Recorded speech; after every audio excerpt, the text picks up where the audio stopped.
everyone, my name is Gertrude Shiolenta Contessa and I am a university student at Polytechnic El Bajo Komodus with ID 21021010. In this case, I would like to read an article with title Is Technology Harming Our Children's Health? Technology is moving at such a breakneck speed that is enough to make your head spin. It can be difficult to keep up. However, with each new technological marvel come consequences. Much of the research conducted has shown the extent of the damage being done to our health by technology. It is a scary thought, and with teenagers and children being heavy consumers and users of these gadgets, they run the risk of being harmed the most. The digital revolution in music has enabled people to download, store, and listen to songs on a tiny, portable device called an MP3 player. The process is quick, and afterwards, you can have access to a library of thousands of songs that can fit into your palm. But experts say that continuously listening to loud music on the small music players can permanently damage hair cells in the inner ear, resulting in hearing loss. For instance, old-fashioned headphones have been replaced with smaller ones that fit neatly into the ear, instead of over them, which intensifies the sound. In addition to that, digital music does not distort and keeps its crystal clear sound, even on loud setting, which encourages children to crank up the volume.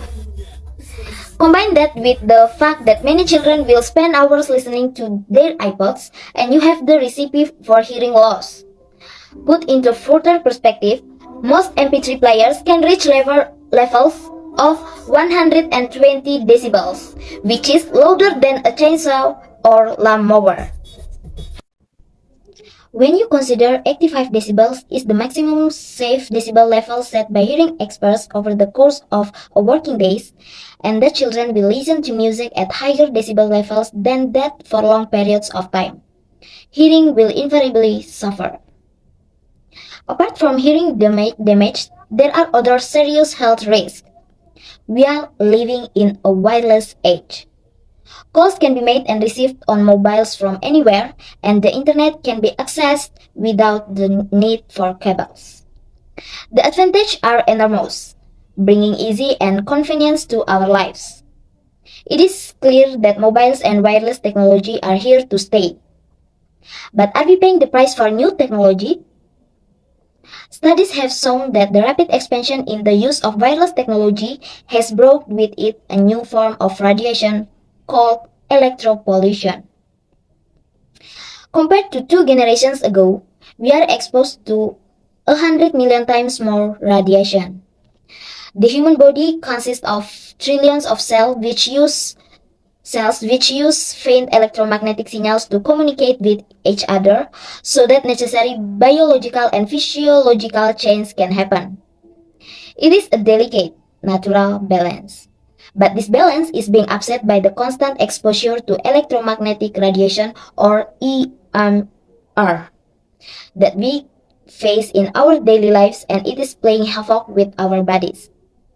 EMR can disrupt and alter the way in which our cells communicate, and this can result in abnormal cell behavior. Some studies have shown that exposure to wireless technology can affect our enzyme production, immune systems, nervous system, and even our moods and behavior. The most dangerous part of the phone is around the antenna.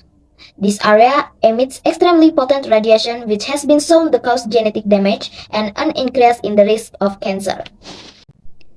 Research shows that teenagers and young adults are the largest group of mobile phone users. According to a recent Eurobarometer survey, 70% of Europeans aged 12 until 13 own a mobile phone, and the number of children 5 to 9 years old owning mobiles has greatly increased over the years. Children are especially vulnerable because their brains and nervous system are not as immune to attack as adults. Sir William Stewart, chairman of the National Radiological Protection Board, says there is mounting evidence to prove the harmful effects of wireless technologies and that families should monitor their children's use of them. Besides the physical and biological damage, technology can also have serious mental implications for children. It can be the cause of severe addictive behavior. In one case, two children had to be admitted into a mental health clinic in northern Spain because of their addiction to mobile phones. An average of 6 hours a day would be spent talking, texting, and playing games on their phones. The children could not be separated from their phones and showed disturbed behavior that was making them fail at school. They regularly deceived family members to obtain money to buy phone cards to fund their destructive habit. There have been other cases of phone addiction like this. Technology may also be changing our brain patterns. Professor Granfield, a top specialist in brain development, says that thanks to technology, teenager minds are developing differently from those of previous generations. Her main concern is over computer games.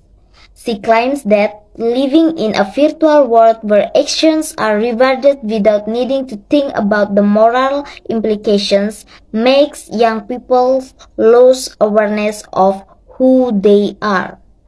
She claims that technology brings a decline in linguistic creativity. As technology keeps moving at a rapid pace and everyone clamors for the new must-have gadget of the moment, we cannot easily perceive the long-term effects on our health. Unfortunately, it is the most vulnerable members of our society that will be affected. Thank you. See you.